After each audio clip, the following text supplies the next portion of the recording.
Good morning. Good morning, ma'am. Good morning, ma'am. Okay, നമ്മുടെ കഴിഞ്ഞ ക്ലാസ്സിൽ ഹോസ്പിറ്റൽ എത്തിക്സ് ആൻഡ് ലോ എന്ന് പറയുന്നത് നമ്മൾ ലോസ് സ്റ്റാർട്ട് ചെയ്തു അല്ലേ? ഏതൊക്കെയാണ് നമ്മൾ പറഞ്ഞ loss? Indian Medical Council Act, Medical Termination of Pregnancy Act, പിന്നെ PNDT കുറച്ച് പറഞ്ഞു നിർത്തി. ഓക്കെ, ശരി. വായിച്ചു നോക്കിയിരുന്നോ? ഇവിടെ ക്ലിയർ ആണോ? Yes, ma'am. ഓക്കെ, ശരി.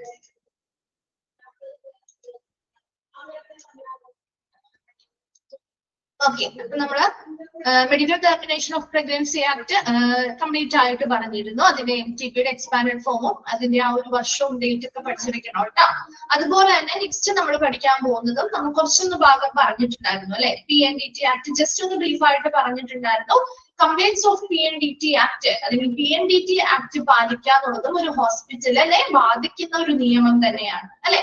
ഇതെന്തിനു വേണ്ടിയിട്ടുള്ളതാ? ലിംഗ നിരോധന നിർണയ നിയമം അല്ലെ? ലിംഗം നിർണയിക്കുന്നതിനെ നിരോധിക്കുന്ന ഒരു നിയമമാണ്. സെക്സ് ഡിറ്റർമിനേഷനെ പ്രൊഹിബിറ്റ് ചെയ്യുന്ന ഒരു നിയമം കൂടിയാണ് കംപ്ലൈൻസ് ഓഫ് PNDT ആക്ട് പാലിക്കുക എന്ന് പറയുന്നത്.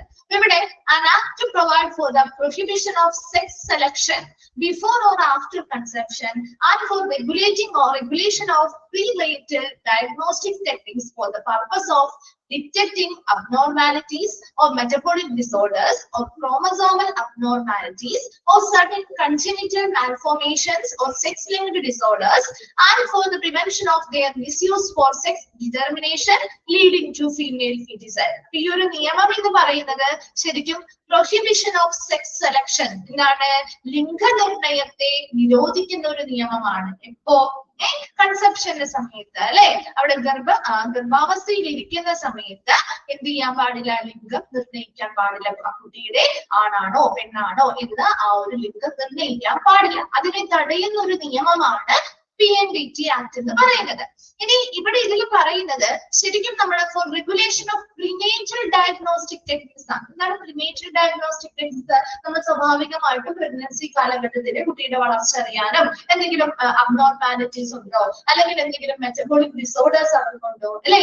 ഒരുപാട് ക്രോമസോമൽ അബ്നോർമാലിറ്റീസ് ഉണ്ടോ അല്ലെങ്കിൽ അവർക്ക് കൺജന്റൽ മാൽഫോർമേഷൻസ്, അവർക്ക് ജന്മനായുള്ള മറ്റെന്തെങ്കിലും വൈകല്യങ്ങളുണ്ടോ, സെക്സ് ലിങ്ക്ഡ് ആയിട്ടുള്ള ഡിസോർഡേഴ്സ് ഉണ്ടോ, ഇതൊക്കെ അറിയാൻ വേണ്ടിയിട്ട് നമ്മൾ ഒരുപാട് പ്രീനേറ്റൽ ഡയഗ്നോസ്റ്റിക് ടെക്നിക്സുകൾ, ഇപ്പൊ അൾട്രാസൗണ്ട് സ്കാനിങ് പോലെയുള്ള ഒരുപാട് പല രീതിയിലുള്ള ടെക്നോളജീസ് നമുക്ക് നാട്ടിൽ അവൈലബിൾ ആണ്. അപ്പൊ അത്തരം കണ്ടീഷൻസ്, അത്തരം കാര്യങ്ങൾ ചെയ്യരുതെന്നല്ല ഈ ഒരു നിയമം പറയുന്നത്.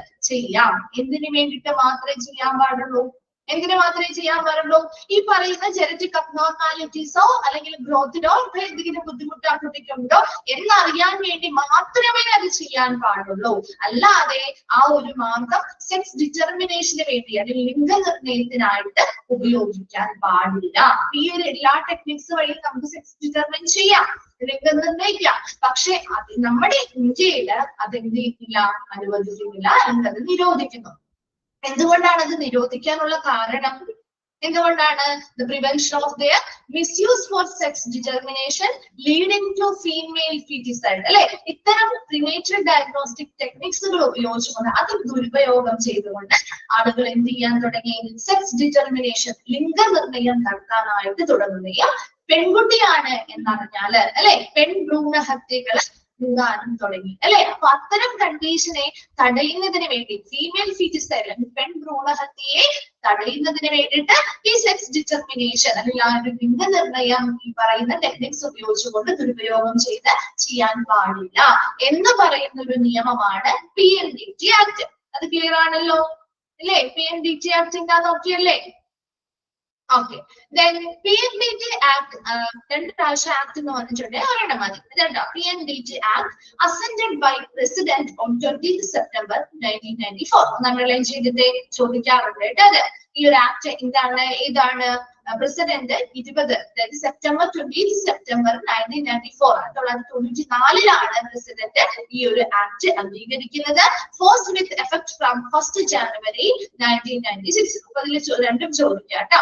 എന്നാണ് ഇത് പ്രാബല്യത്തിൽ വരുന്നത്? നിർബന്ധിതമായിട്ട് നമ്മുടെ ഇന്ത്യയിൽ അത് പ്രാബല്യത്തിൽ വരുന്നത് 1st January 1996. 1996 1st January-ലാണ് ഇത് നിയമത്തിൽ വരുന്നതെങ്കിൽ പോലും 1994 20 സെപ്റ്റംബറിന് പ്രസിഡന്റ് ഈ ഒരു നിയമത്തെ അംഗീകരിക്കുകയുണ്ടായി. അത് രണ്ടും നോക്കി വെക്കണേ.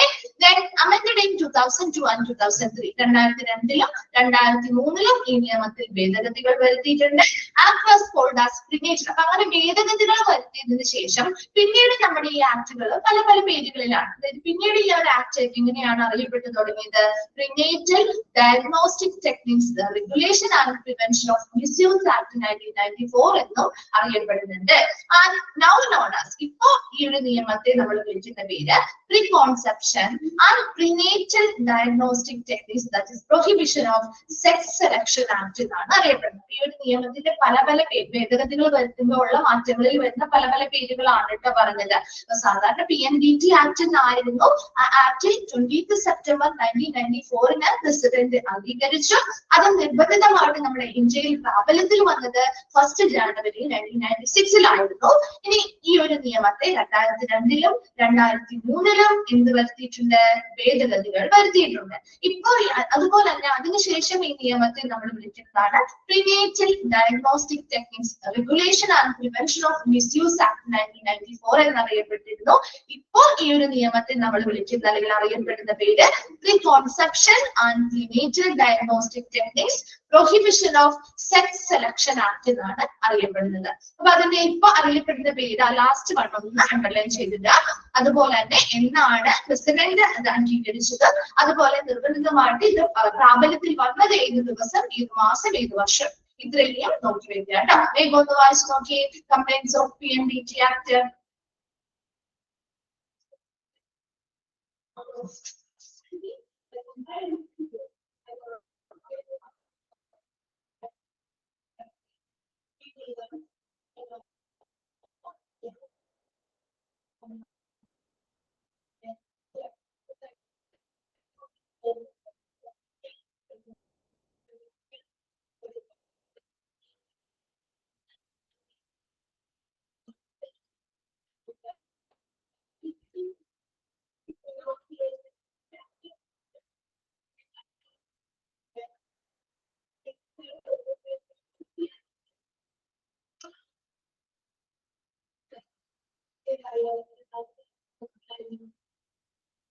വായിച്ചു കഴിയുന്നവരൊന്ന് റിപ്ലൈ ചെയ്യണേ.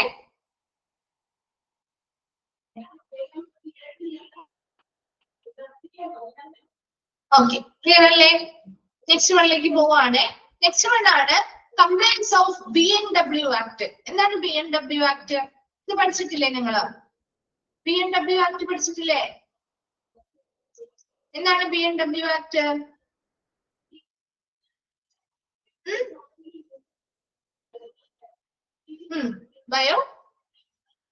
ബയോമെഡിക്കൽ വേസ്റ്റ് മാനേജ്മെന്റ് അല്ലെ?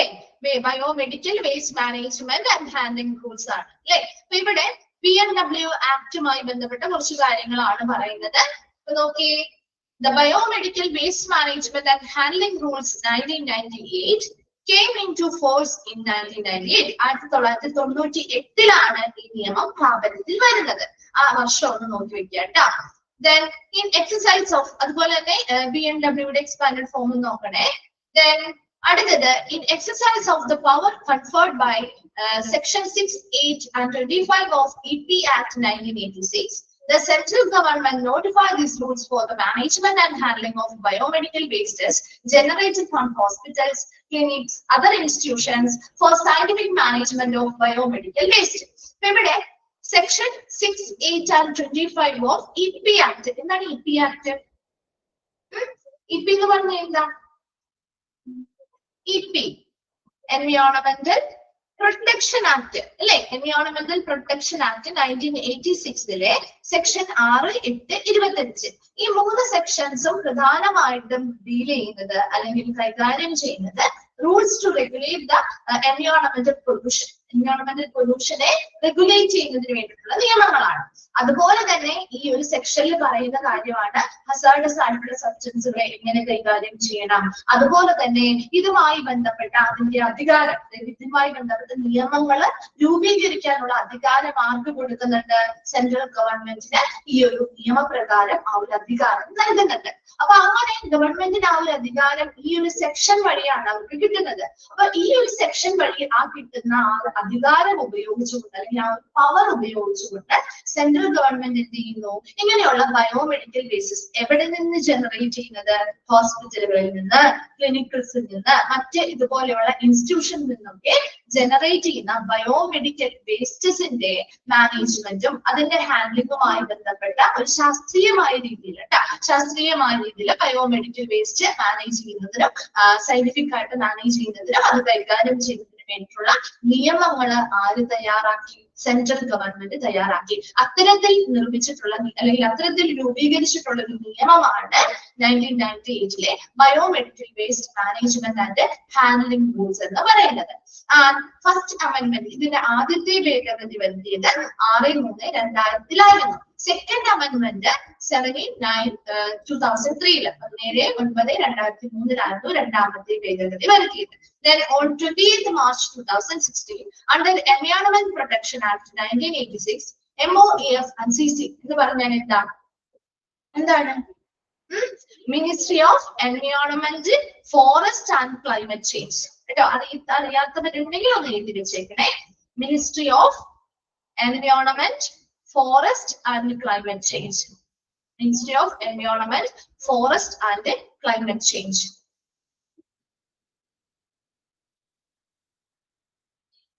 Okay, for 20th March 2016 Environmental Protection Act 1986 കീഴിലായിട്ട് ഈ ministry of environment, forest and climate change പുതിയ BNW റൂൾസ് 2016 എന്ത് ചെയ്തു? പഴയ ഏർലിയർ റൂൾസ്, അവിടെ ഒരു മിസ്റ്റേക്ക് ഉണ്ട് കേട്ടോ, 1998 എന്നാക്കണേ, 88 എന്നാ കിടക്കുന്നത്, 1998 ആക്കണം. കറക്റ്റ് അങ്ങനെ മാറ്റണ്ട കേട്ടോ, കാണുമ്പോൾ വരുന്ന മിസ്റ്റേക്കുകൾ മിസ് പറയുന്നതാണ്. 1998 ആണ് കേട്ടോ. ആ ഒരു 98 ആദ്യത്തെ മുമ്പത്തെ നിയമങ്ങൾ എന്ത് ചെയ്തു? പുതിയ BNW റൂൾസ് 2016 എന്ത് ചെയ്തു? മാറ്റി സ്ഥാപിച്ചു, അല്ലെങ്കിൽ അത് റിവൈസ് ചെയ്ത് പുതിയ നിയമം ഈ എൻവയോൺമെന്റൽ പ്രൊട്ടക്ഷൻ ആക്ടിന് കീഴിൽ ministry of environment, forest and climate change 28 March 2016 കൊണ്ടുവരികയും ചെയ്തു. ഈ ഒരു BNW ആക്ട് എന്ന് പറഞ്ഞാൽ ശരിക്കും നിങ്ങൾക്ക് അറിയാലോ അല്ലെ, biomedical waste management and handling rules ആണ്. അത് പ്രാബല്യത്തിൽ വന്ന വർഷം 1998 ആണ്. ഇൻ എക്സസൈസ് ഓഫ് ഈ ഒരു നിയമം പ്രാബല്യത്തിൽ വരാനായിട്ട് സെൻട്രൽ ഗവൺമെന്റിന് പവർ കൊടുത്തത് ഏത് സെക്ഷൻ ആണ്? എൻവയോൺമെന്റൽ പ്രൊട്ടക്ഷൻ ആക്ട് 1986 സെക്ഷൻ 6, 8, 25. ഇതിന് മൂന്നിലും പറയുന്നത് എങ്ങനെയാണ് എങ്ങനെയാണ് ഹസാർഡസ് ആയിട്ടുള്ള സബ്സ്റ്റൻസിനെ കൈകാര്യം ചെയ്യേണ്ടത്, എൻവയോൺമെന്റൽ പ്രൊട്ടക്ഷനെ എങ്ങനെ റെഗുലേറ്റ് ചെയ്യണം, അല്ലെങ്കിൽ എങ്ങനെ നമുക്ക് അതുമായി ബന്ധപ്പെട്ട കാര്യങ്ങൾ നിയന്ത്രിക്കാൻ പറ്റും, അതുപോലെ തന്നെ ഇതുമായി ബന്ധപ്പെട്ട റൂൾസ് ഉണ്ടാക്കാനുള്ള പവർ കൊടുക്കുന്നതും ഒക്കെ ഈ ഒരു സെക്ഷനിൽ പറയുന്ന കാര്യമാണ്. അപ്പൊ അത്തരത്തിലേക്ക് ഈ സെക്ഷൻ കൊടുത്തിരിക്കുന്ന ആ ഒരു അധികാരം അല്ലെങ്കിൽ പവർ ഉപയോഗിച്ചുകൊണ്ട് സെൻട്രൽ ഗവൺമെന്റ് എന്ത് ചെയ്തു? ഈ പറയുന്ന ഹോസ്പിറ്റലുകള്, ക്ലിനിക്സ്, മറ്റ് ഇതേപോലെയുള്ള സ്ഥാപനങ്ങളിൽ നിന്നൊക്കെ ജനറേറ്റ് ചെയ്യുന്ന ബയോമെഡിക്കൽ വേസ്റ്റസ് ശാസ്ത്രീയമായിട്ട് കൈകാര്യം ചെയ്യുന്നതിന് വേണ്ടി കൃത്യമായിട്ടുള്ള റൂൾസ്, ഈ പറയുന്ന ബയോമെഡിക്കൽ വേസ്റ്റ് മാനേജ്മെന്റ് റൂൾസ് എന്ത് ചെയ്തു? അത് നിർമ്മിക്കുകയും അതവിടെ പ്രാബല്യത്തിൽ കൊണ്ടുവരികയും ചെയ്തു. അതിന്റെ ആദ്യത്തെ ഭേദഗതി നടത്തിയത് 6/3/2000 സെക്കൻഡ് അമെന്റ്മെന്റ് രണ്ടാമത്തെ ഭേദഗതി വരുത്തിയത് 17/9/2003 അതുപോലെ 20th March 2016 അണ്ടർ എൻവയോൺമെന്റൽ പ്രൊട്ടക്ഷൻ ആക്ട് 1986 കീഴില് മിനിസ്ട്രി ഓഫ് എൻവയോൺമെന്റൽ, ഫോറസ്റ്റ് ആൻഡ് ക്ലൈമറ്റ് ചേഞ്ച് എന്ത് ചെയ്തു? പുതിയ BNW ആക്ട് 2016 എന്നറിയപ്പെടുന്ന പുതിയ BNW ആക്ട് പഴയ റൂൾസ്, അതായത് 1998 പഴയ റൂൾസിനെ റീപ്ലേസ് ചെയ്തുകൊണ്ട്, മാറ്റി സ്ഥാപിച്ചുകൊണ്ട് പുതിയ നിയമം വരികയും ചെയ്തു. വേഗം ഒന്ന് വായിച്ചു നോക്കി combines of BNW act.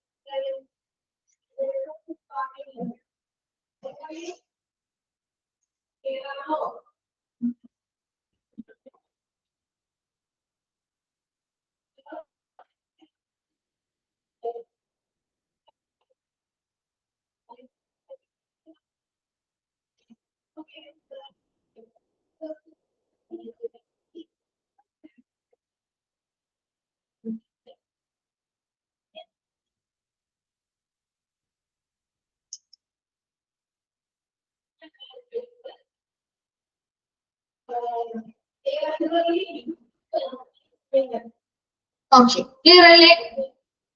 Next വണ്ണിലേക്ക് പോവാം. ഓക്കെ, നെക്സ്റ്റ് വൺ ആണ് കൺസ്യൂമർ പ്രൊട്ടക്ഷൻ ആക്ട്. ഇത് നിങ്ങൾ പഠിച്ചതാണ് അല്ലെ? ഉപഭോക്തൃ സംരക്ഷണ നിയമം പഠിച്ചിട്ടില്ലേ? ഉണ്ട്, ഓർക്കുന്നോ? കൺസ്യൂമർ പ്രൊട്ടക്ഷൻ ആക്ട് എന്തിനു വേണ്ടിയിട്ടാ? കൺസ്യൂമേഴ്സിന്റെ ബെസ്റ്റ് ഇൻട്രസ്റ്റ് അല്ലെ, മികച്ച താല്പര്യങ്ങൾ സംരക്ഷിക്കുന്നതിനായിട്ട് വന്നിരിക്കുന്ന ഒരു നിയമമാണ് കൺസ്യൂമർ പ്രൊട്ടക്ഷൻ ആക്ട് അല്ലെങ്കിൽ ഉപഭോക്തൃ സംരക്ഷണ നിയമം എന്ന് പറയുന്നത്. So, in order to provide for better protection of the interest of the consumer, the Consumer Protection Bill 1986 was introduced in the Lok Sabha on 5th December 1986. So, നമ്മുടെ കൺസ്യൂമേഴ്സിന്റെ അല്ലെങ്കിൽ ഉപഭോക്താവിന്റെ താല്പര്യങ്ങൾ കൂടുതൽ മികച്ച രീതിയിൽ സംരക്ഷിക്കുന്നതിനായിട്ട് നമ്മുടെ ലോക്സഭയില് 5th December 1986 ഒരു കൺസ്യൂമർ പ്രൊട്ടക്ഷൻ ബില്ല് 1986 എന്ത് ചെയ്യുന്നു? അവതരിപ്പിക്കുകയുണ്ടായി. കൺസ്യൂമർ പ്രൊട്ടക്ഷൻ ആക്ട് ആ ബില്ലിന്റെ അടിസ്ഥാനത്തിലാണ് ഈ ഒരു നിയമം നിലവിൽ വന്നിരിക്കുന്നത്. Social welfare legislation which was enacted as a result of widespread consumer protection movement. ഒരു വളരെ വലിയ രീതിയിൽ ഒരു വ്യാപകമായ രീതിയിൽ ഒരു കൺസ്യൂമർ പ്രൊട്ടക്ഷൻ മൂവ്മെന്റ് എന്ന ഒരു പ്രചരണത്തിന്റെ ഫലമായിട്ടാണ് ഈ പറയുന്ന സാമൂഹ്യക്ഷേമ നിയമനിർമ്മാണമായിട്ടുള്ള ഈ ഒരു കൺസ്യൂമർ പ്രൊട്ടക്ഷൻ ആക്ട് 1986 നിലവിൽ വന്നിരിക്കുന്നത്. ആൻഡ് കൺസ്യൂമർ പ്രൊട്ടക്ഷൻ ആക്ട് 1986 അല്ലെങ്കിൽ അതിന് ഷോർട്ട് ആയിട്ട് വിളിക്കുന്നതാണ് കേട്ടോ, കോബ്ര കേട്ടോ. അതൊന്ന് നോക്കി വെച്ചേക്കണേ, ഏതാണ് ഏത് നിയമവുമായി ബന്ധപ്പെട്ട ഉള്ള ഒരു ഷോർട്ട് വേർഡ് ആണെന്നുള്ളത് ചോദിക്കാറുണ്ട് കേട്ടോ. അപ്പൊ അത് അണ്ടർലൈൻ ചെയ്ത് വെക്കുക, അതിന്റെ വർഷവും നോക്കണം കേട്ടോ. Was enacted by the Parliament of India, enacted to protect the interest of the consumers in India. അപ്പൊ ആ സെന്റൻസ് അങ്ങനെ അണ്ടർലൈൻ ചെയ്ത് വെച്ചോട്ടോ. ഇത് എന്തിനു വേണ്ടി നമ്മുടെ ഇന്ത്യൻ പാർലമെന്റ് അംഗീകരിച്ച ഒരു നിയമമാണ് എന്ത്? കൺസ്യൂമർ പ്രൊട്ടക്ഷൻ ആക്ട് എന്ന് പറയുന്നത് അല്ലെ. എന്തിനു വേണ്ടി? enacted to protect the interest of consumers in India. ഇന്ത്യയിലെ ഉപഭോക്താക്കളുടെ താല്പര്യങ്ങൾ സംരക്ഷിക്കുന്നതിന് വേണ്ടിയിട്ട് പാർലമെന്റ്, നമ്മുടെ ഇന്ത്യൻ പാർലമെന്റ് പാസാക്കിയ ഒരു നിയമമാണ് കൺസ്യൂമർ പ്രൊട്ടക്ഷൻ ആക്ട് 1986 എന്ന് പറയുന്നത്. It was replaced by the Consumer Protection Act 2019. അതിനുശേഷം അത് കുറെ ഭേദഗതികൾ വരുത്തുകയും ഈ 1986 ഈ നിയമത്തെ 2019 പുതിയൊരു ആക്ട് വന്ന് കൺസ്യൂമർ പ്രൊട്ടക്ഷൻ ആക്ട് വന്നപ്പോൾ അത് മാറ്റി സ്ഥാപിക്കുകയും റിവൈസ് ചെയ്ത് പുതിയൊരു നിയമം വരികയും ചെയ്തു.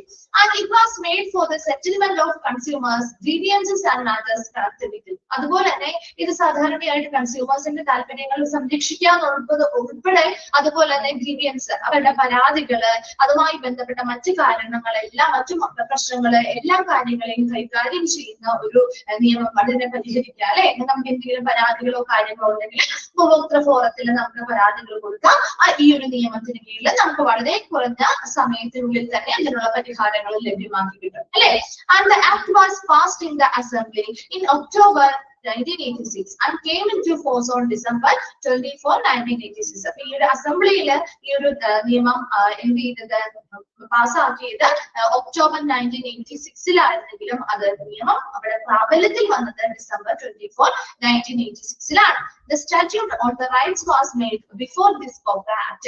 ഈ ഒരു COPRA Act അല്ലെങ്കിൽ കൺസ്യൂമർ പ്രൊട്ടക്ഷൻ ആക്ട് നിലവിൽ വരുന്നതിന് മുൻപ് തന്നെ ഈ കൺസ്യൂമേഴ്സുമായി ബന്ധപ്പെട്ട് അവരുടെ അവകാശങ്ങളുമായി ബന്ധപ്പെട്ട് നിയമാവലി ഉണ്ടായിട്ടുമുണ്ട്. അപ്പൊ ഇവിടെ കൺസ്യൂമർ പ്രൊട്ടക്ഷൻ ആക്ട് അല്ലെങ്കിൽ നമ്മുടെ എന്താണ് COPRA Act എന്ന് പറയുന്നത് in order to provide for better protection of അതായത് ഏറ്റവും മികച്ച ഉപഭോക്താക്കളുടെ ഏറ്റവും മികച്ച താല്പര്യങ്ങൾ കൂടുതൽ മികച്ച രീതിയിൽ സംരക്ഷിക്കുന്നതിനായിട്ട് പ്രാബല്യത്തിൽ വന്നിരിക്കുന്ന ഒരു നിയമമാണ്.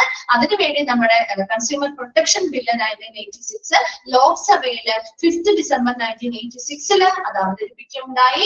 അതുപോലെ ഒരു വലിയ രീതിയിൽ വ്യാപകമായിട്ടുള്ള ഒരു കൺസ്യൂമർ പ്രൊട്ടക്ഷൻ മൂവ്മെന്റിന്റെ ഭാഗമായിട്ട് ഒരു സാമൂഹ്യക്ഷേമ നിയമ നിർമ്മാണത്തിന് കീഴിൽ നമ്മുടെ സ്ഥാപിതമായിട്ടുള്ള ഒരു നിയമം കൂടിയാണ് കൺസ്യൂമർ പ്രൊട്ടക്ഷൻ ആക്ട് 1986 അതിന്റെ വർഷം നോക്കണം കേട്ടോ. അതുപോലെ ഈ ഒരു നിയമം നമ്മുടെ ഇന്ത്യൻ പാർലമെന്റ് പാസ്സാക്കിയ ഒരു നിയമമാണ് ഇന്ത്യയിലെ കൺസ്യൂമേഴ്സിന്റെ താല്പര്യങ്ങൾ സംരക്ഷിക്കുന്നതിന് വേണ്ടി. അതുപോലെ തന്നെ 2019 ഈ ആക്ട് എന്ത് ചെയ്തു, പുതിയൊരു ആക്ട് റീപ്ലേസ് ചെയ്യപ്പെട്ടു. കൺസ്യൂമർ പ്രൊട്ടക്ഷൻ ആക്ട് 2019 പുതിയ മറ്റേ പഴയ നിയമത്തെ റീപ്ലേസ് ചെയ്ത് മാറ്റി സ്ഥാപിച്ച് പുതിയത് വന്നു. ഇനി ഇതെല്ലാം എന്തിനു വേണ്ടിയിട്ടാണ്? അവരുടെ താല്പര്യങ്ങൾ സംരക്ഷിക്കാൻ മാത്രമല്ല, അവരുമായി ബന്ധപ്പെട്ട പരാതികളോ കാര്യങ്ങളോ പരിഹരിക്കുന്നതിനും അതുമായി ബന്ധപ്പെട്ട മറ്റു കാര്യങ്ങൾ കൈകാര്യം ചെയ്യുന്നതിനും ഒക്കെ ആയിട്ടുള്ള ഒരു നിയമം കൂടിയാണ് കൺസ്യൂമർ പ്രൊട്ടക്ഷൻ ആക്ട് എന്ന് പറയുന്നത്. അതുപോലെ ഈ ആക്ട് അസംബ്ലിയിൽ പാസ്സാക്കിയത് ഒക്ടോബർ 1986 ഇത് നിലവിൽ വരുന്നത് ഡിസംബർ 24 1986 അപ്പൊ ആ ഒരു ഡിസംബർ 24 1986 അണ്ടർലൈൻ ചെയ്തിട്ടുണ്ടോ കേട്ടോ. ഏത് എപ്പോഴാണ് ഇത് നിലവിൽ വന്ന ഡേറ്റും വർഷമാണ് അവിടെ പറയുന്നത്, ഡിസംബർ 24 1986. അതുപോലെ തന്നെ ലോക്സഭയിൽ എന്നാണ് അത് ബില്ല് അവതരിപ്പിച്ചതിന്റെ ഡേറ്റ് 5 ഡിസംബർ 1986 അണ്ടർലൈൻ ചെയ്തിട്ടുണ്ടോ കേട്ടോ. അതുപോലെ ഇതുമായി ബന്ധപ്പെട്ട ഈ ഒരു ഉപഭോക്താക്കളുടെ ആ ഒരു അവകാശങ്ങളുമായി ബന്ധപ്പെട്ട നിയമാവലികൾ ഈ ഒരു ആക്ട് വരുന്നതിന് മുൻപ് തന്നെ ബില്ലുമായി ബന്ധപ്പെട്ട് എന്ത് ചെയ്തിട്ടുണ്ട്, രൂപീകൃതമായിട്ടുണ്ട്. വേഗം ഒന്ന് വായിച്ചു നോക്കിയേ കൺസ്യൂമർ പ്രൊട്ടക്ഷൻ ആക്ട്.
വായിച്ചു കഴിയുന്നവരൊന്ന് റിപ്ലൈ ചെയ്യണേ.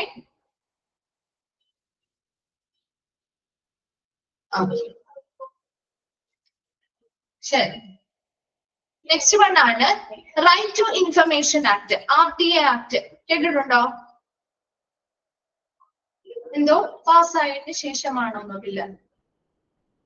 അല്ല, ബില്ല് അവതരിപ്പിച്ചതിന് ശേഷമല്ലേ അത് പാസ്സാക്കുന്നേ? ബില്ല് ആദ്യം ബില്ല് അവതരിപ്പിക്കുക കേട്ടോ. ബില്ല് അവതരിപ്പിച്ചതിന് ശേഷം ഏതാണ് ഉദ്ദേശിച്ചത്? സനില,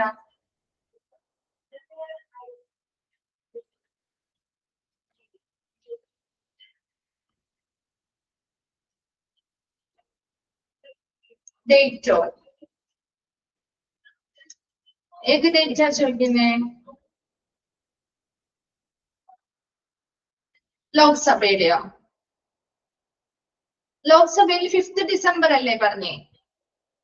അത് ബില്ല് പാസ്സാക്കിയതിനു ശേഷം നമ്മളത് പ്രാബല്യത്തിൽ വരുന്നത് ഡിസംബർ 24-നാണ്.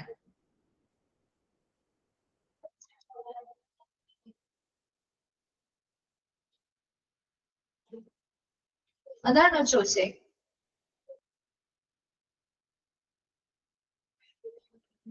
അതാണോ ചോദിച്ചത്? ഒക്ടോബറിലോ?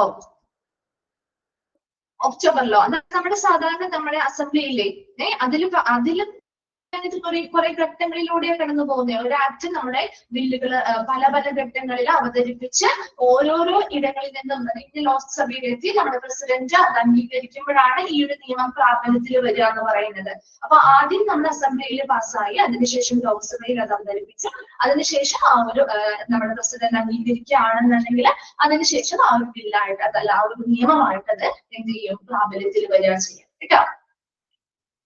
അപ്പൊ അത് ഇമ്പോർട്ടന്റ് ആയിട്ടുള്ള ഡേറ്റ് ആയതുകൊണ്ട് ലോക്സഭയുടെ ആദ്യം കൊടുത്തിരിക്കുന്നത് മാത്രമേ ഉള്ളൂ കേട്ടോ. ബാക്കി മറ്റേതിന്റെയും എല്ലാത്തിന്റെയും നമ്മൾ പഠിക്കാന്ന് പറഞ്ഞാൽ നമുക്ക് നടക്കില്ലല്ലോ. ഓരോരോ ഇതും ഓരോ സെക്ഷൻ വഴിയാണ് കടന്നു പോകുന്നത്, ഇതിന് കൃത്യമായിട്ടുള്ള ഒരു ഓർഡർ വഴിയാണ്. അപ്പൊ അതൊന്നും വേണ്ട, നിങ്ങൾ ഇവിടെ ജസ്റ്റ് ഇമ്പോർട്ടന്റ് ആയിട്ടുള്ള പറഞ്ഞിരിക്കുന്നത് ലോക്സഭയിൽ പാസ്സാക്കിയതും അല്ലെങ്കിൽ അത് ഇൻട്രൊഡ്യൂസ് ചെയ്തതും അതുപോലെ തന്നെ എന്നാണത് പ്രാബല്യത്തിൽ വന്നത് അത് മാത്രമേ ഇമ്പോർട്ടന്റ് ആയിട്ട് നോക്കിയാൽ മതി കേട്ടോ. ഓക്കെ, ക്ലിയർ അല്ലേ? Next right to information act. RTA act പഠിച്ചിട്ടുണ്ടോ അല്ലെങ്കിൽ കേട്ടിട്ടുണ്ടോ? കേട്ടിട്ടില്ല എന്നാണോ? കേട്ടിട്ടില്ലേ? RTA ആക്ട് എന്താണ് ശരിക്കും? ഏത് നിയമം എന്നാണ് ഇതിനെ അറിയപ്പെടുന്നേ? എന്തിനു വേണ്ടിയുള്ള നിയമമാണ്? അല്ലെങ്കിൽ വിവരാവകാശ നിയമം അല്ലെ? എവിടെ നിന്നുള്ള വിവരങ്ങൾ അറിയാനുള്ള നിയമമാണ്. നമുക്ക് ഈ ഒരു നിയമം വഴി എന്തൊക്കെ അറിയാൻ പറ്റും? നിങ്ങൾക്ക് അറിയാവുന്ന കാര്യങ്ങൾ പറഞ്ഞാൽ മതി. ഒരു പബ്ലിക് അതോറിറ്റിയിൽ നിന്ന്, ശരിയല്ലേ? ഒരു പൊതു അധികാരിയിൽ നിന്ന് അല്ലെങ്കിൽ ഒരു പബ്ലിക് അതോറിറ്റിയിൽ നിന്ന് അല്ലെങ്കിൽ ഒരു പൊതുമേഖലാ സ്ഥാപനങ്ങളുമായി ബന്ധപ്പെട്ട് നമുക്ക് കുറച്ച് കാര്യങ്ങൾ അറിയണമെങ്കിൽ, അവിടുത്തെ പ്രവർത്തനങ്ങളുമായി ബന്ധപ്പെട്ട കാര്യങ്ങൾ അറിയണമെങ്കിൽ നമുക്ക് എന്ത് ചെയ്യാം? ഈ വിവരാവകാശവുമായി ബന്ധപ്പെട്ട പ്രൊസീജിയേഴ്സ് ചെയ്താൽ നമുക്ക് ആ വിവരങ്ങൾ അറിയാനായിട്ട് സാധിക്കും. ഇല്ലേ? നിങ്ങൾ ഇപ്പോ ഗവൺമെന്റ് സ്ഥാപനങ്ങളിലൊക്കെ പോയിട്ടുണ്ടെങ്കിൽ ഈ ഒരു നിയമം അവിടെ എഴുതി വെച്ചിട്ടുണ്ടാവും. കണ്ടിട്ടുണ്ടോ? അത് കണ്ടിട്ടുണ്ടോ? ശ്രദ്ധിച്ചിട്ടുണ്ടോ? ഗവൺമെന്റ് സ്ഥാപനങ്ങളിലൊക്കെ പോകുമ്പോൾ ഈ ഒരു നിയമത്തിന്റെ ആ ഒരു നിയമാവലിയും അതുമായി ബന്ധപ്പെട്ട് ചെയ്യേണ്ട കാര്യങ്ങളും അല്ലെ ആർക്കാണ് നമ്മൾ ഈ ഒരു വിവരാവകാശവുമായി ബന്ധപ്പെട്ട കാര്യങ്ങൾ അറിയാനായിട്ട് സമർപ്പിക്കേണ്ടത് എന്നൊക്കെ ഉള്ളതിന്റെ കൃത്യമായിട്ടുള്ള വിവരങ്ങൾ അവിടെ അവർ പ്രദർശിപ്പിച്ചിട്ടുണ്ടാവും. ഇനി പോകുമ്പോൾ ശ്രദ്ധിക്കണം കേട്ടോ. പബ്ലിക് റൂൾസ് കാര്യങ്ങളൊക്കെ കേട്ടോ. അപ്പൊ നോക്കിയേ, right to information act. The right to information act അല്ലെങ്കിൽ RTA ഈസ് ആൻ ആക്ട്. അപ്പൊ RTA എക്സ്പാൻഡ് ഫോം ചോദിക്കാറുണ്ട്. റൈറ്റ് ടു ഇൻഫർമേഷൻ ആക്ട് കേട്ടോ. RTA എക്സ്പാൻഡ് ഫോം എപ്പോഴും ചോദിക്കാറുണ്ട് കേട്ടോ. RTA ആക്ട് എന്ത് എക്സ്പാൻഡ് ചെയ്യാനായിട്ട്? Act of the parliament of India to provide for the setting out the practical regime of the right to information for citizens and replaces the previous Freedom of Information Act 2002.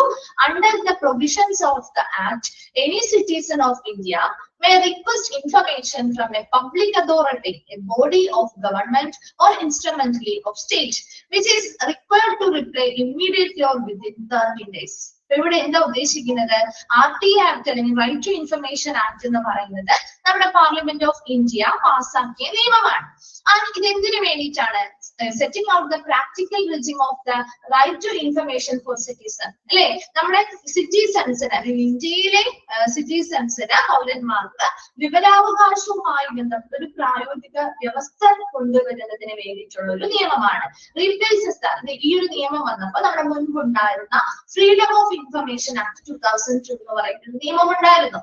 വിവരാവകാശ സ്വതന്ത്ര നിയമം എന്ന് പറയുന്നത് 2002 ആ നിയമത്തെ റീപ്ലേസ് ചെയ്തുകൊണ്ട് അല്ലെങ്കിൽ മാറ്റി സ്ഥാപിച്ചുകൊണ്ട് നമ്മുടെ ഇന്ത്യയിൽ പ്രാബല്യത്തിൽ വന്ന ഒരു നിയമമാണ് റൈറ്റ് ടു ഇൻഫർമേഷൻ ആക്ട് എന്ന് പറയുന്നത്. അപ്പൊ ഇതിലൂടെ അവർക്ക് വിവരാവകാശം, നമ്മുടെ ഇന്ത്യയിലെ ഓരോ പൗരന്മാർക്കും വിവരാവകാശവുമായി ബന്ധപ്പെട്ട ഒരു പ്രായോഗിക വ്യവസ്ഥകളെ കുറിച്ച് മനസ്സിലാക്കുന്നതിനും അത് അവർക്ക് രൂപപ്പെടുത്തുന്നതിനുമായിട്ട് നിർദ്ദേശിച്ചിട്ടുള്ള ഒരു നിയമം കൂടിയാണ്.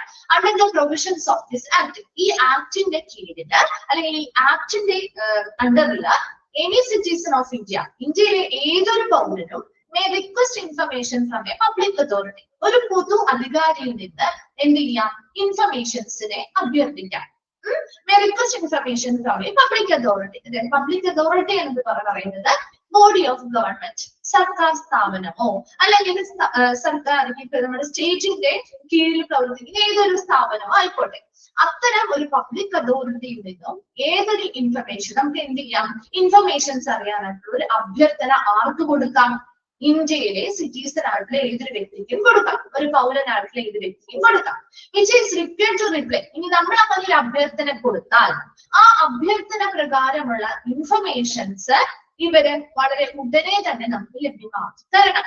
അതായത് വിത്തിൻ 30 days, മാക്സിമം ഡേറ്റ് എന്ന് പറയുന്നത് ഒരു 30 ദിവസമാണ്. ആ 30 ദിവസത്തിനുള്ളിൽ തന്നെ നമുക്ക് എന്ത് ചെയ്യണം, നമ്മൾ അഭ്യർത്ഥിച്ച റിക്വസ്റ്റ് കൊടുത്തിരിക്കുന്നത് പ്രകാരമുള്ള ഇൻഫർമേഷൻസ് നമുക്ക് ലഭ്യമാക്കി തരണം. ഇനി ചില ഇൻഫർമേഷൻസ് അവർക്ക് പൊതുവായിട്ട് പബ്ലിക്കായിട്ട് കൊടുക്കാൻ പറ്റില്ലല്ലോ അല്ലെ? എല്ലാ ഇൻഫർമേഷൻസും ചോദിക്കുന്നത് നമുക്ക് കൊടുക്കാൻ പറ്റുമോ?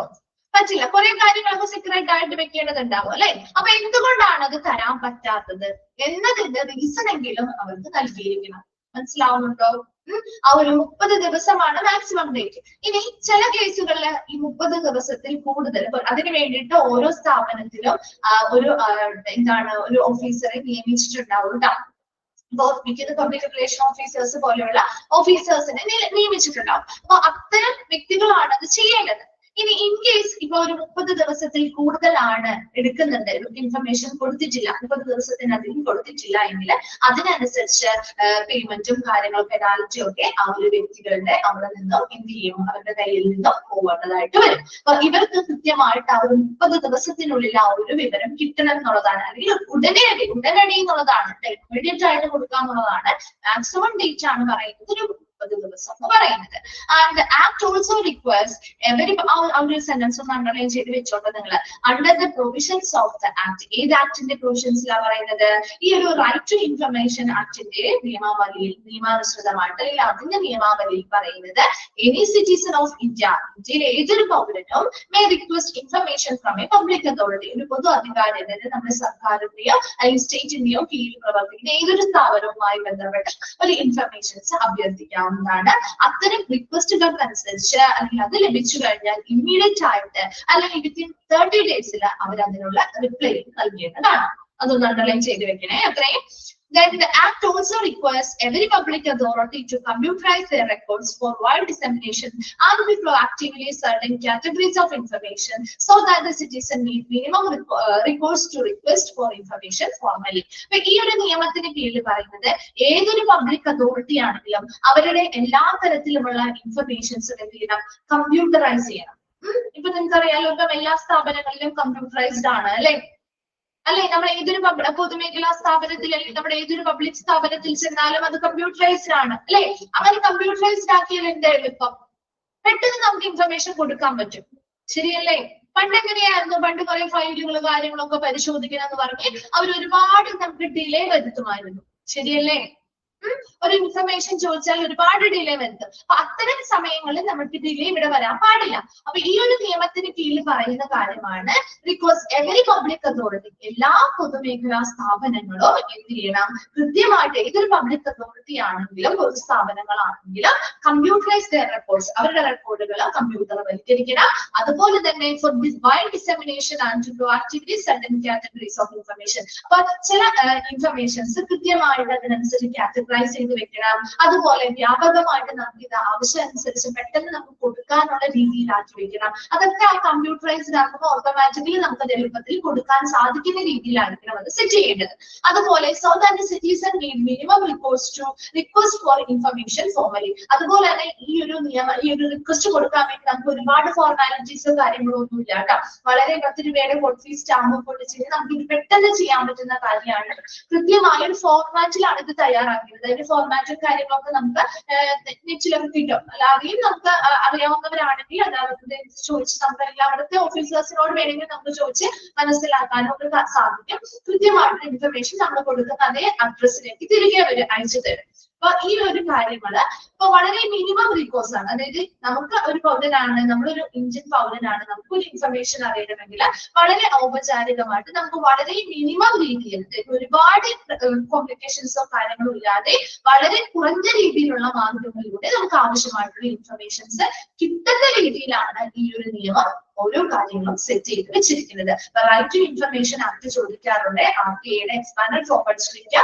അതുപോലെ തന്നെ under the provisions of the act എന്ന് പറയുന്ന ആ ഒരു ഭാഗമില്ലേ, അത് അണ്ടർലൈൻ ചെയ്ത് വെക്കാം, അത് ചോദിക്കാറുണ്ട് കേട്ടോ. വേഗം ഒന്ന് വായിച്ചു നോക്കിയേ. Right to information act.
Clear ആണോ? വായിച്ചു കഴിഞ്ഞോ?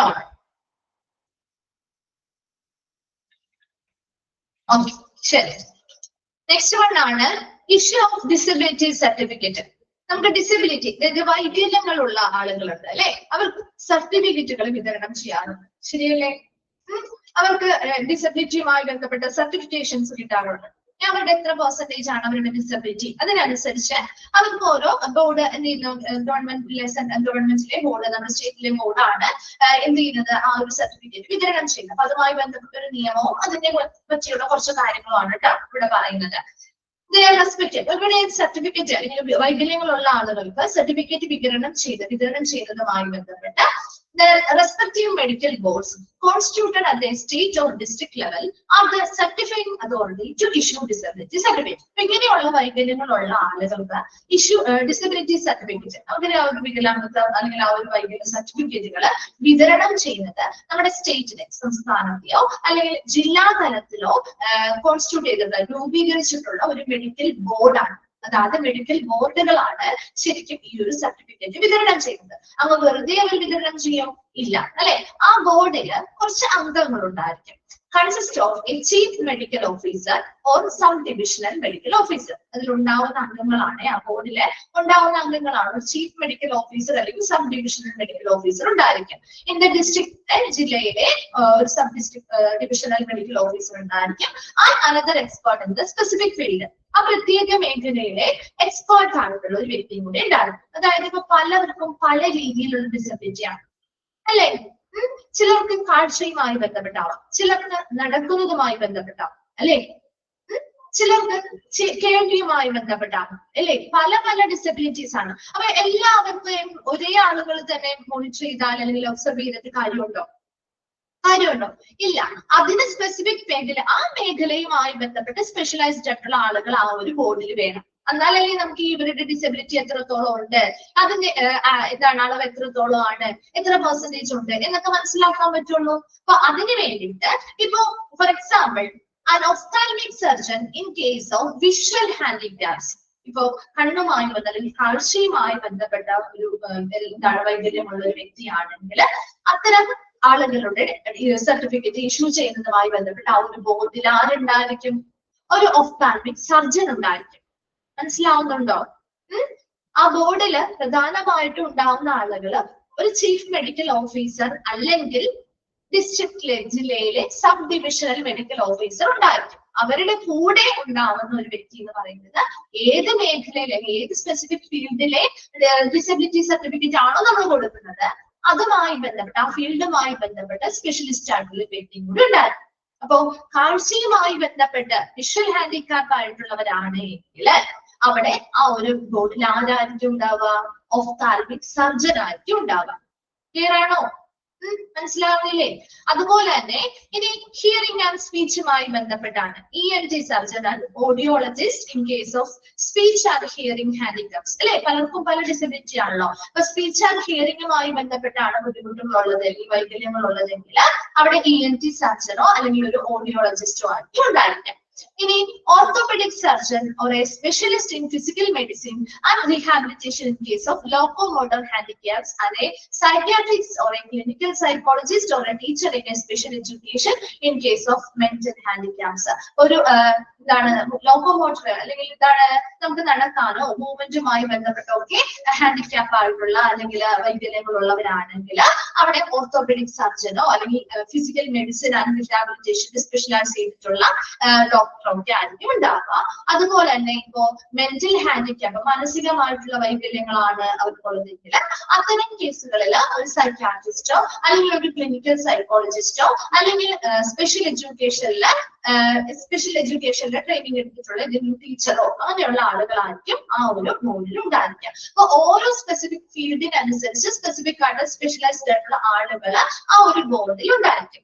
ഇവരെ ആ വ്യക്തിയെ നിരീക്ഷിച്ച് അവരുടേതായുള്ള മറ്റു പല കാര്യങ്ങളും പരിശോധിച്ചതിന് ശേഷമാണ് ഇവർക്ക് ആ ഒരു ഡിസബിലിറ്റി സർട്ടിഫിക്കറ്റ് വിതരണം ചെയ്യുന്നത്. The respective disability certificate for mental retardation or other disabilities, visual, speech and hearing, locomotor disability is given a form X and Y in related resources. അതായത് ഇവിടെ റെസ്പെക്റ്റീവ് ഡിസബിലിറ്റി സർട്ടിഫിക്കറ്റ് ഓരോരുത്തർക്കും അവരുടേതായിട്ടുള്ള മേഖലയിലുള്ള disability certificate ആയിരിക്കും. അവരുടെ specific ഏത് സ്ഥലത്താണ് ഏത് ഭാഗവുമായി ബന്ധപ്പെട്ടാണ് അവർക്ക് വൈകല്യമുള്ളത് അതുമായി ബന്ധപ്പെട്ട ഒരു ഡിസബിലിറ്റി സർട്ടിഫിക്കറ്റ് ആണ് അവർക്ക് പ്രൊവൈഡ് ചെയ്യുന്നത്. ഒരു മെന്റൽ റിട്ടാർഡേഷൻ ആണോ അല്ലെ അല്ലെങ്കിൽ മറ്റെന്തെങ്കിലും ഇപ്പൊ വിഷ്വലി കാഴ്ചയുമായി ബന്ധപ്പെട്ടാണോ സ്പീച്ചുമായി ബന്ധപ്പെട്ടാണോ കേൾവിയുമായി ബന്ധപ്പെട്ടാണോ നടക്കുന്നതുമായി ബന്ധപ്പെട്ടാണോ അവർക്ക് ഡിസബിലിറ്റി ഉള്ളത് അതിനനുസരിച്ചായിരിക്കും അവർക്ക് ആ ഒരു ഡിസബിലിറ്റി സർട്ടിഫിക്കറ്റ് വിതരണം ചെയ്യുക.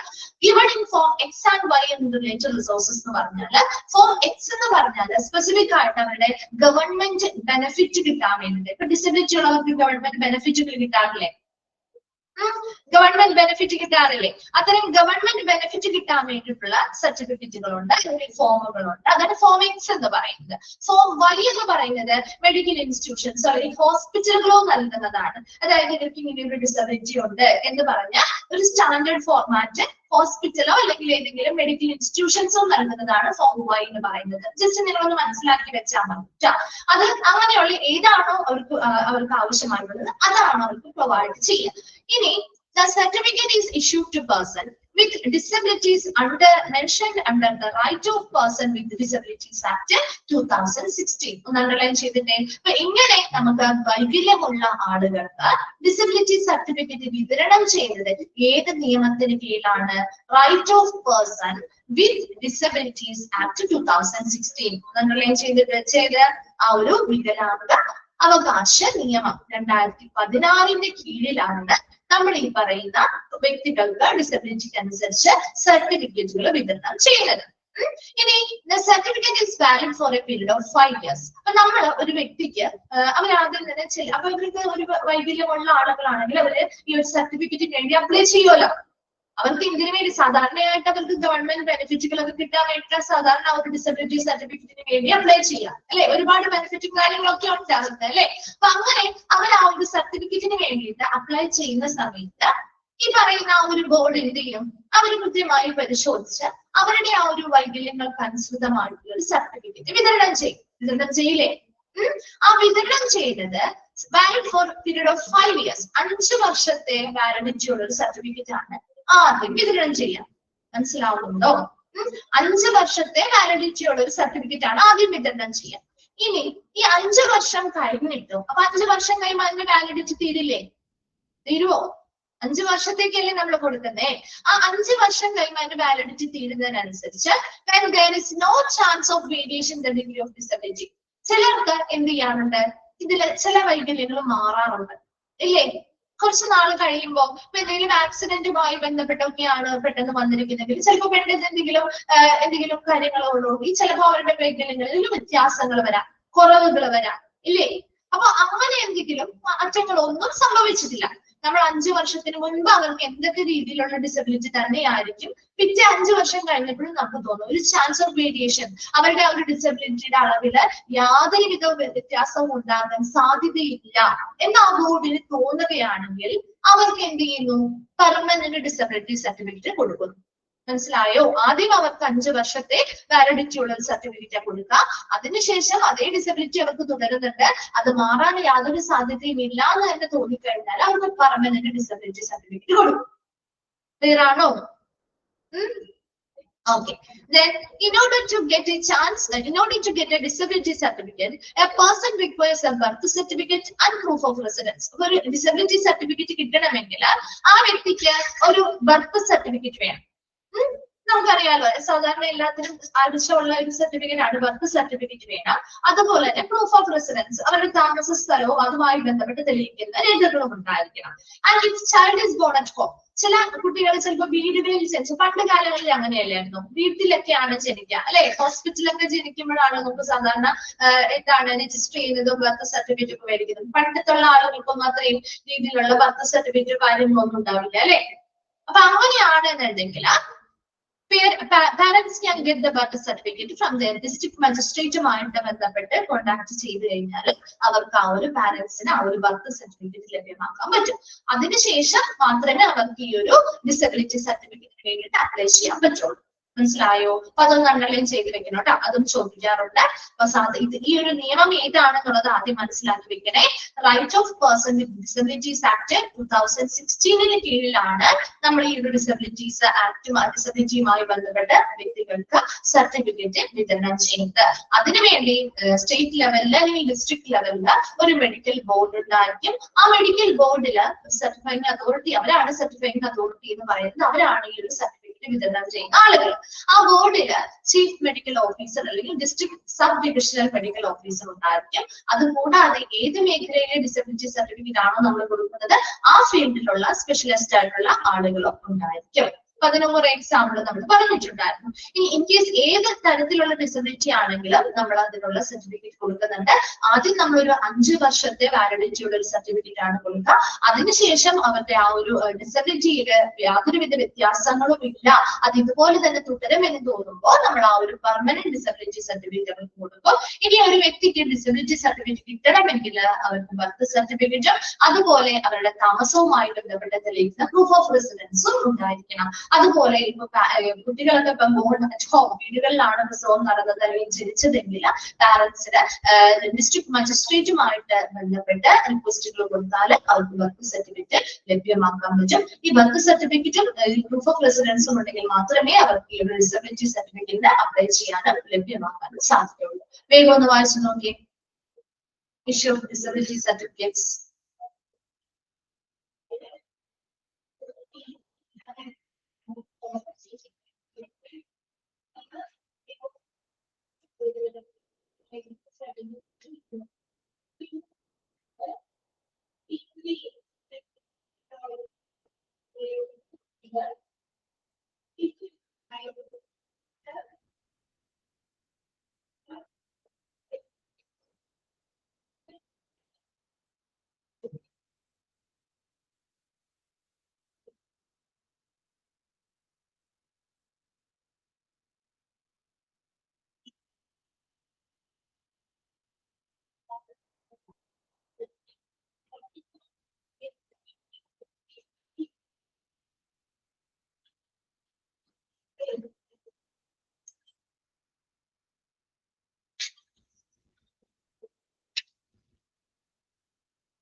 വായിച്ചു കഴിഞ്ഞവരൊന്ന് റിപ്ലൈ ചെയ്യണേ.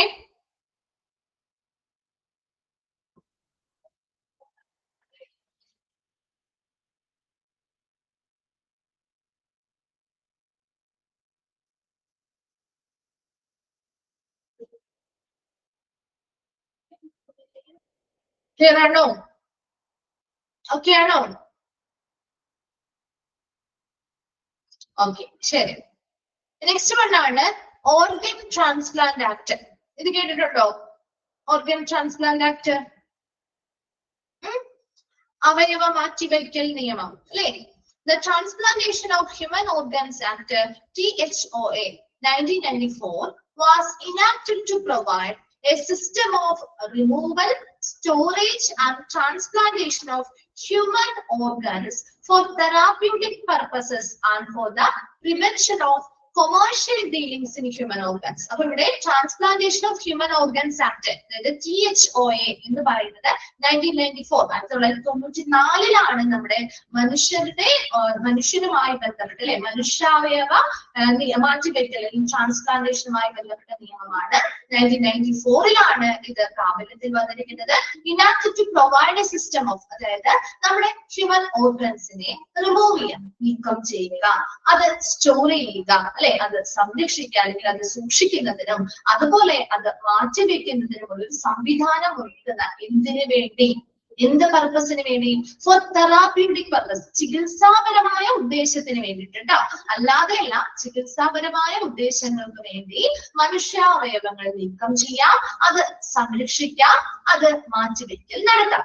And for the prevention of commercial dealings in human organs. ആ ഫസ്റ്റ് സെന്റൻസ് അങ്ങനെ തന്നെ ഒന്ന് അണ്ടർലൈൻ ചെയ്യണം കേട്ടോ.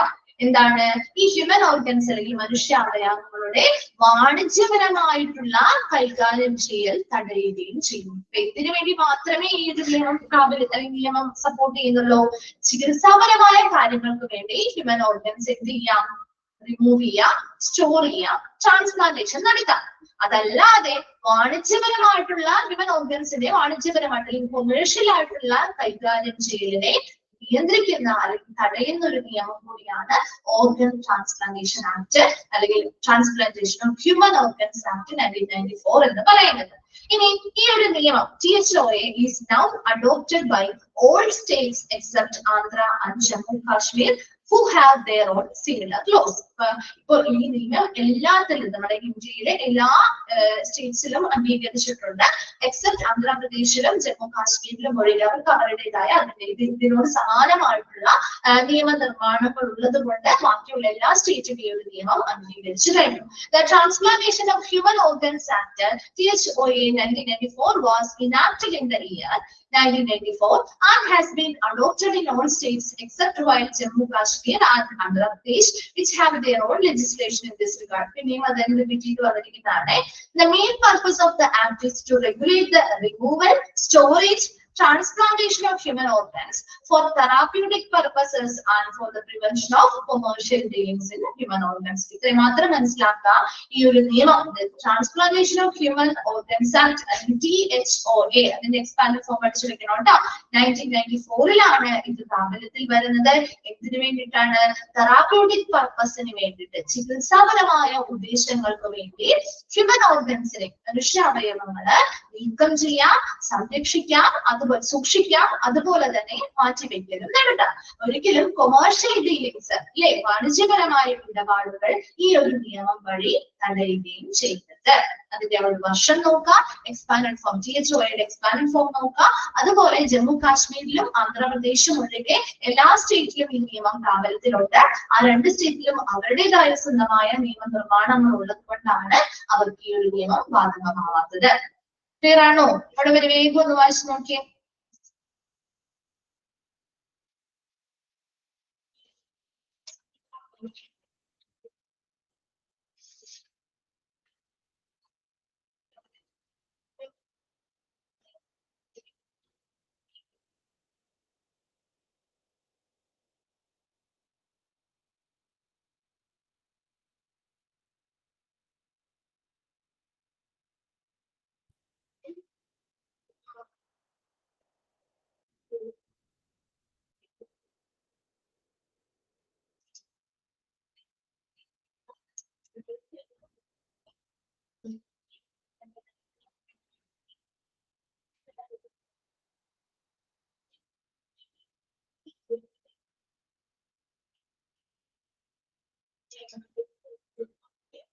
ക്ലിയർ ആണോ? അത് വായിച്ചു കഴിഞ്ഞോ? ഓക്കെ ആണോ? ഓക്കെ, ഇനി കുറച്ചുകൂടെ ആ ഒരു നിയമത്തിന്റെ തന്നെ കണ്ടിന്യൂഷൻ ആണ് കേട്ടോ പറയുന്നത്. The act was amended in 2011 and the Transplantation of Human Organs Amendment Act 2011 came into force on 10/1/2014 in the states of Goa, Himachal Pradesh, West Bengal and Union Territories. ഈ ഒരു ആക്ട് 2011 ഭേദഗതി വരുത്തുന്നുണ്ട്. അങ്ങനെ ഭേദഗതി വരുത്തിയ ഈ എന്താണ് transplantation of human organs act amendment act കേട്ടോ. ഈ ഭേദഗതി വരുത്തിയ ആ ഒരു 2011 നിയമം നമ്മുടെ സ്റ്റേറ്റ് ഓഫ് ഗോവ സ്റ്റേറ്റില്, ഹിമാചൽ പ്രദേശില്, വെസ്റ്റ് ബംഗാളില്, അതുപോലെ തന്നെ നമ്മുടെ കേന്ദ്രഭരണ പ്രദേശങ്ങളിലൊക്കെ നിലവിൽ വന്നത് 11/10/2014 ഇനി ഇത് കൂടാതെ the other states who have adopted the amendment act ഈ ഒരു ഭേദഗതി നിയമം അഡോപ്റ്റ് ചെയ്ത അല്ലെങ്കിൽ സ്വീകരിച്ച ഈ ഒരു ദിവസം വരെ ഇന്ന് വരെയും ഭേദഗതി നിയമം അംഗീകരിച്ചിട്ടുള്ള മറ്റ് സ്റ്റേറ്റ്സ് ആണ് Rajasthan, Sikkim, Jharkhand, Kerala, Orissa, Punjab, Maharashtra, Assam, Haryana, Manipur, Gujarat, Bihar and Uttar Pradesh. The Amendment Act is now termed Transplantation of Human Organs and Tissue Act THOTA 1994. ഈ ഒരു പറഞ്ഞിൽ പറയുന്നത് ഈ ഒരു ആക്ട് 2011 ഭേദഗതി വരുത്തി. ആ ഭേദഗതി വരുത്തിയ transplantation of human organs act ഉണ്ടല്ലോ 2011 ആ ഒരു ആക്ട് ഗോവ, ഹിമാചൽ പ്രദേശ്, വെസ്റ്റ് ബംഗാൾ, മറ്റ് കേന്ദ്രഭരണ പ്രദേശങ്ങൾ അല്ലെങ്കിൽ യൂണിയൻ ടെറിട്ടറീസ് ഇവിടെയൊക്കെ പ്രാബല്യത്തിൽ ഈ ഒരു നിയമം പ്രാബല്യത്തിൽ വന്നു. ഭേദഗതി നിയമം പ്രാബല്യത്തിൽ വരുന്നത് 10/1/2014 അതുപോലെ തന്നെ ഈ നിയമം പിന്നീട് പല സ്റ്റേറ്റുകളും എന്ത് ചെയ്തു, അഡോപ്റ്റ് ചെയ്തു. അപ്പൊ ഇന്ന് വരെയും നമ്മുടെ ആ മറ്റ് സ്റ്റേറ്റുകളെല്ലാം ഉൾപ്പെടുന്നുണ്ട് കേട്ടോ. നമ്മൾ ഓൾറെഡി ഇത് പറഞ്ഞ കാര്യമാണ്. ആന്ധ്രാപ്രദേശും ജമ്മു കാശ്മീരും ഒഴികെ മറ്റ് എല്ലാ സ്റ്റേറ്റ്സും ഈ ഒരു നിയമം എന്ത് ചെയ്തു, അംഗീകരിക്കുകയും അവരുടെ സ്റ്റേറ്റ്സിൽ അത് പ്രാബല്യത്തിൽ കൊണ്ടുവരികയും ചെയ്യും. അത്ര മാത്രം മനസ്സിലാക്കിയാൽ മതിട്ടാ. അതായത് മുഴുവനൊന്നും എന്ത് ചെയ്യേണ്ട, എല്ലാ സ്റ്റേറ്റും ഒന്നും പഠിക്കേണ്ട ആവശ്യമൊന്നുമില്ല. ജസ്റ്റ് ഒന്ന് വായിച്ചിട്ടാൽ മതി. ആ ഒരു അമെന്റ്മെന്റ് ആക്ട് 2011 വന്നത് എന്ന് മാത്രം ഒന്ന് മനസ്സിലാക്കി വെക്കാം കേട്ടോ. ഓക്കെ, ഇനി ഈ ഒരു അമെന്റ്മെന്റ് ആക്ടിലെ അതാണ് ആ ലാസ്റ്റ് സെന്റൻസ് ഒന്ന് നോക്കണം കേട്ടോ. ഈ ഒരു അമെന്റ്മെന്റ് ആക്ട് ഇപ്പോൾ നമ്മൾ അറിയപ്പെടുന്ന പേര് എന്ന് പറയുന്നത് transplantation of human organs act എന്നായിരുന്നു നമ്മൾ പറഞ്ഞുകൊണ്ടിരുന്നത് അല്ലെ. അതിന് പകരം ഇപ്പോ amendment act is now named transplantation of human organs and tissue act THOTA 1994 എന്നാണ് അറിയപ്പെടുന്നത്. അതൊന്ന് അണ്ടർലൈൻ ചെയ്തിട്ടാ. ഒരു ടിഷ്യൂ എന്ന് പറഞ്ഞൊരു വേർഡ് കൂടി എഴുതി വന്നിട്ടുണ്ട്. THOTA അതായത് 1994 transplantation of human organs and tissue act എന്നാണ് ഇപ്പോ ഈ ഒരു അമെന്റ്മെന്റ് അല്ലെങ്കിൽ ഭേദഗതി വരുത്തിയ നിയമം അറിയപ്പെടുന്നത്. ക്ലിയർ ആണോ അത്? അത്രയും വേഗം ഒന്ന് വായിച്ചു നോക്കാം കേട്ടോ.